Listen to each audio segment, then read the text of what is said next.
Interview 1. 00027.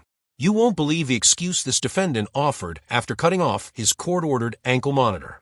He first claimed it was a freak accident involving a knife and a pile of socks, but when that story quickly unraveled, he admitted to a so-called repair that sounds like it came straight out of a cartoon.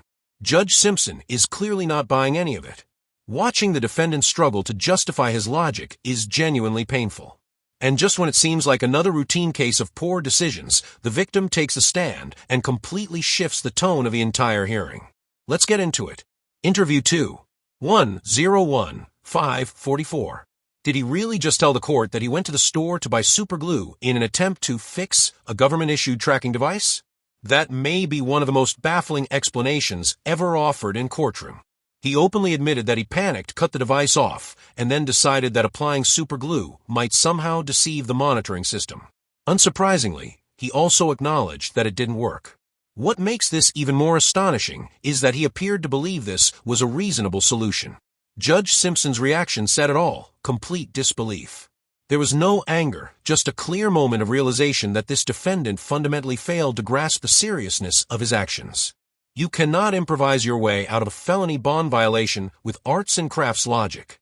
It's difficult to feel sympathy when the so-called plan amounted to little more than desperation and wishful thinking.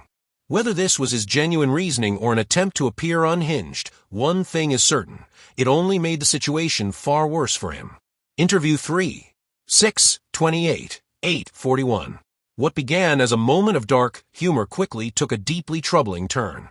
What initially seemed like an absurd story involving superglue turned into the stark realization that the defendant's actions are now placing his entire family at risk of homelessness.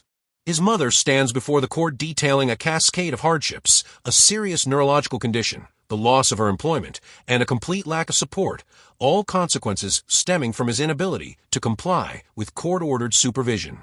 The most frustrating aspect is that while he is responsible for the violation, it is his family who is bearing the full weight of the consequences. She even describes him as manic, which may help explain his behavior, but does nothing to alleviate the reality that she is struggling to survive while he remains incarcerated. This moment serves as a sobering reminder that sentencing does not only affect the defendant, it often punishes everyone connected to them.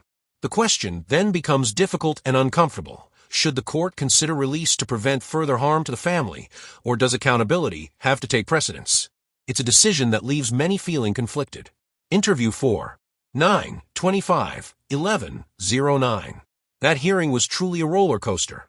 It began in an almost absurd way and ended on a genuinely heartbreaking note. At first, it's hard not to laugh at the idea that glue could somehow disable a GPS tracker, but as the hearing unfolded, the real-world consequences of that impulsive decision became painfully clear. Credit is due to Judge Simpson, who demonstrated a great deal of compassion by releasing the defendant with time served. It was evident that the decision wasn't about leniency, but about preventing further harm to an already struggling family.